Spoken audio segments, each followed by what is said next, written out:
From the 7,640 Philippine Islands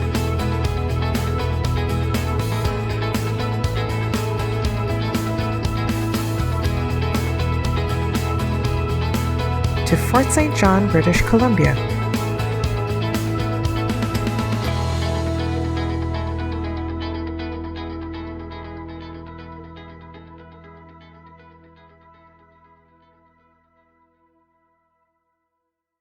This is SITU Thriving in Our New Bayan.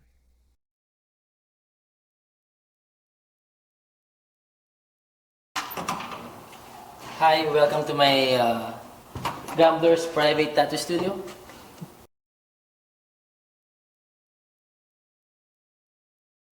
My name is Christian Joseph Asilo.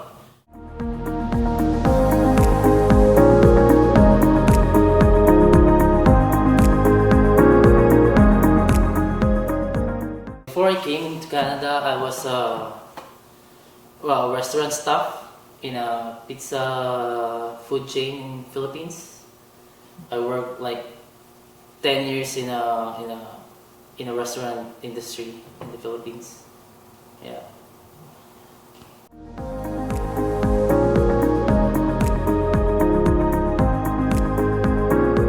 The circumstances that I came to Canada is applying for a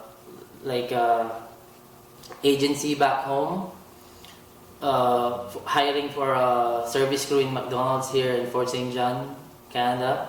So I tried to apply and get lucky, get hired with the owner, and then they brought us here in Canada.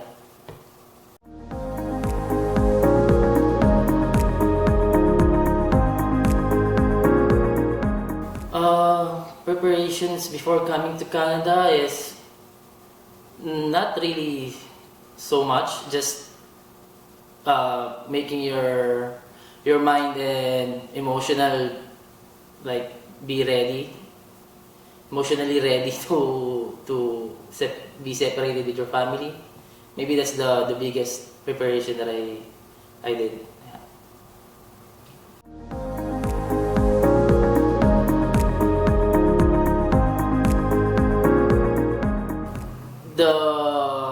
The day that I came to Canada is March 24, I believe, 2014. So it's been 8 years since I came. And my first impression to Fort St. John is I thought we're just having a layover, to be honest, because I'm from Manila. So I thought like I'm gonna be in a big city, or so I'm looking for where's the people here.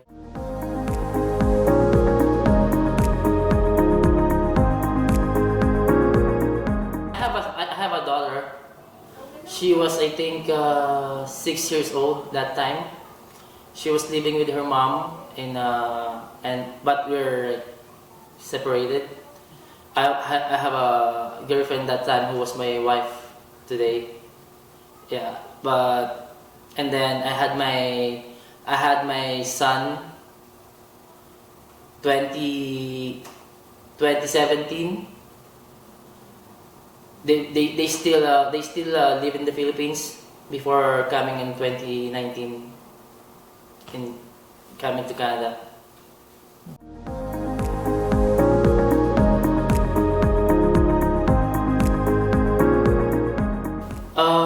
Growing up in the Philippines is I grew up in Santa Rosa, Laguna with my relatives in my mother's side, with my mom, my grandma, my siblings, and my uncles and my aunties, my cousins. So we have a big family and we're very close.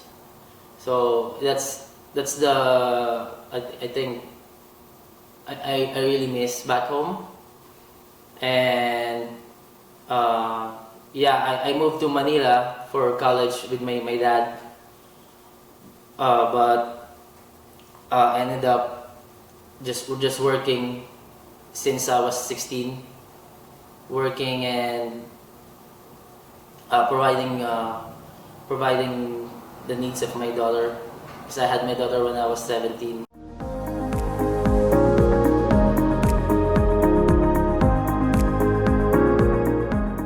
Coming here in Fort St. John and see I think there's a lot of Filipino that time already. But mostly like my first year, I was just circle friends with my co-workers in McDonald's. I think my first year, I get along with my co-workers, and then my second year, I think that's the time I get along with other Filipino community here in Fort St. John because of like some friends also. Yeah.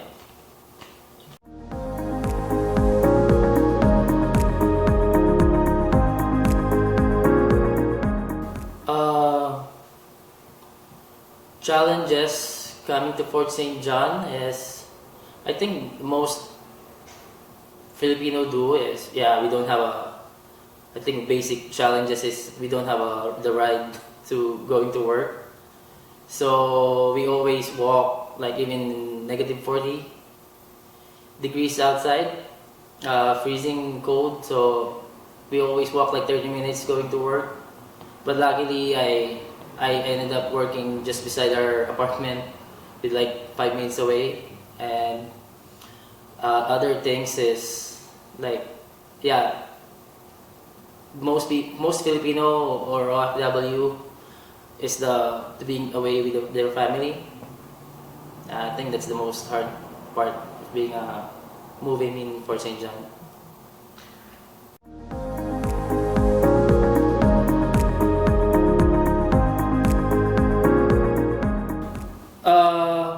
The challenges being away with my family, my son, my wife is, my son was born. My son was born in the Philippines. While I was here, I can't afford to go home that time. I really want to go home, but like it's really expensive. So I just rather send my money back home to provide the hospitalization, and because she has a cesarean. And then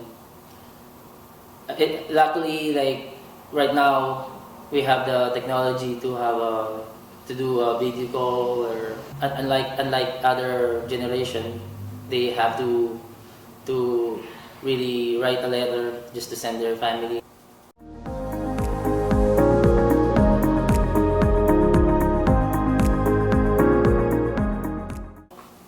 As early as I can remember, like I start drawing like really young age. I remember joining a competitions in school, drawing competitions. So that's my first like journey on learning art. And then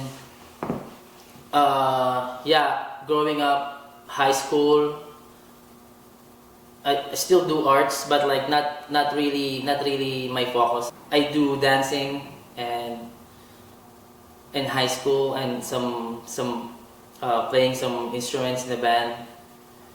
So I really forgot about my art that time. But when I start working, so sometimes in the Philippines, if you have a responsibility, you have to set aside your dreams or your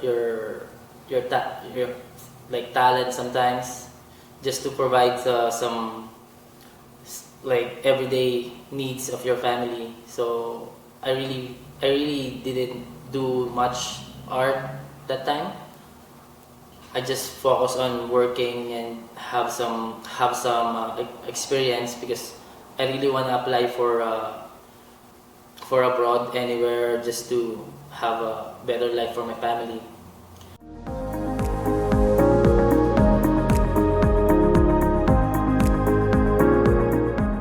Like 3 years working here, I keep on thinking what to do next. When my dad passed away, 2016, 16, if I can remember. That's the most like hard part here in Canada. When I was here working, I didn't get the chance to go home also. I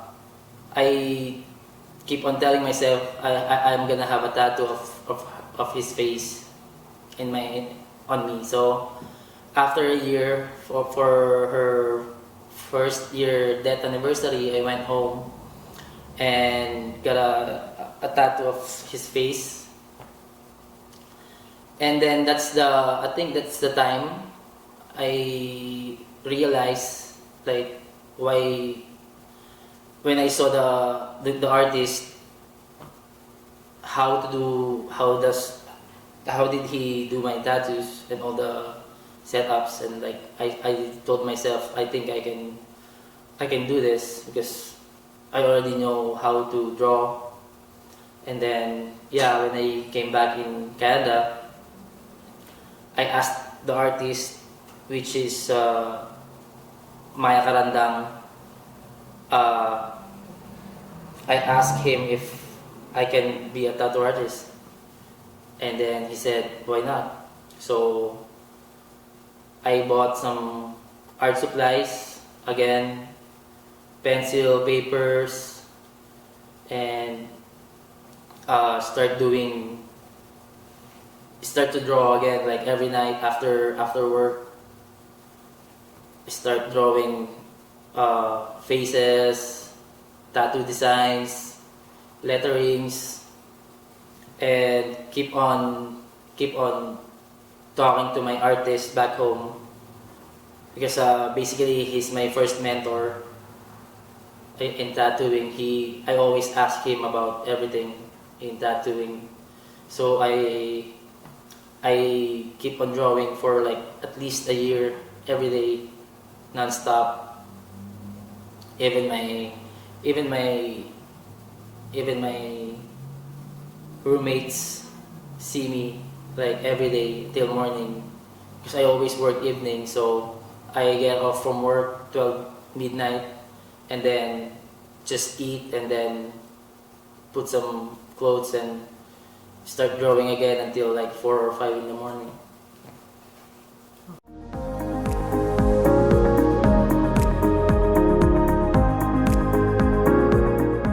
I asked my mentor, maybe try to find the apprenticeship. He said, so I tried to apply for apprenticeship because I think that's the basic part of being a tattoo artist.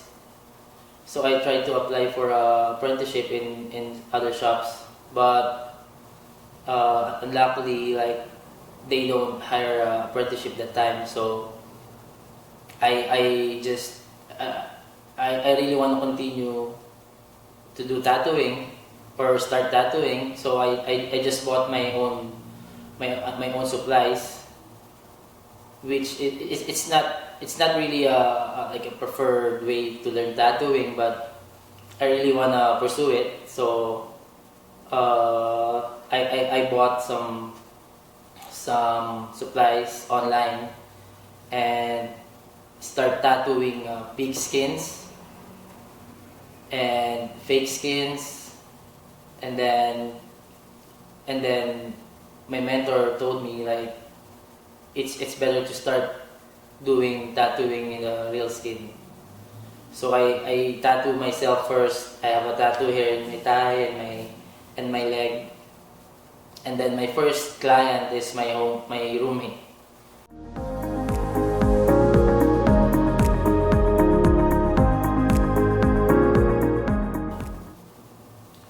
So actually, like, this is not the first shop that I had in this town. After working at least a year and a half tattooing on my house, I told myself I need to have a shop because it's not safe for my family anymore. Especially I have a kid, which he is 2 years old at that time.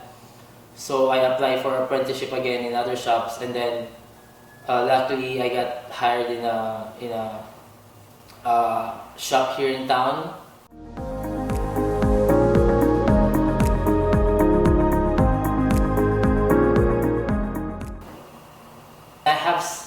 have some clients from the other shop that's still coming for me, still like looking for me, and so they try to find me. And also I have like a new clientele, which is really it's really a good thing for the business, and keep doing tattooing. So right now, at least 2 or 3 clients a day, depending on the size. Sometimes 6 people. I can like 6 people book for the day. I only do bookings. I don't have walk-ins. I at least right now I'm booked till at 2 months ahead, which is I'm very thankful for my clients that they trust me, and they really like or love what I'm doing.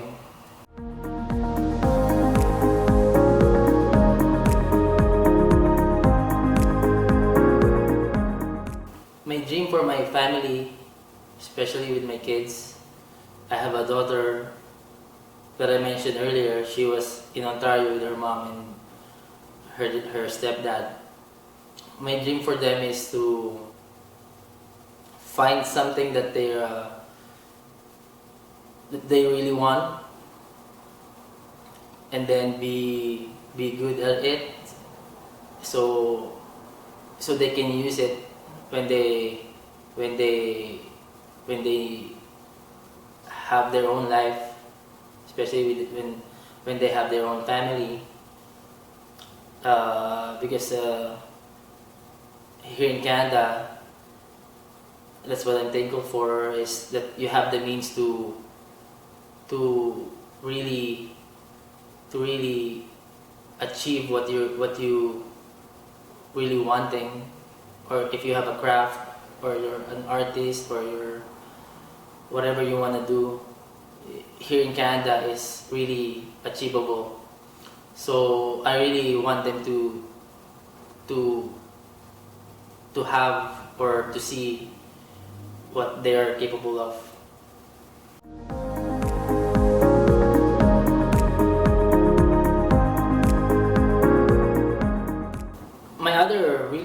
My other passion is really into dancing, primarily break dancing. I used to have a group back home and compete or dance in streets and schools. There's a lot of dancers here, I thought, in Fort St. John, but the first year I keep on looking for dancers, but there's none. But I keep still dancing in the gym and in my house. My friends see me spinning my head in our house. I try to break dance again, to do some stretching, because if you don't do it more often, you will lose your flexibility and your strength. So I kind of try to do the basics again, but it's really hard when you're getting old. So, but hopefully in a year or 2, I can still teach the breakdancing here in Fort St. John. Especially, no one really does it here, so it's a really big help, or a really big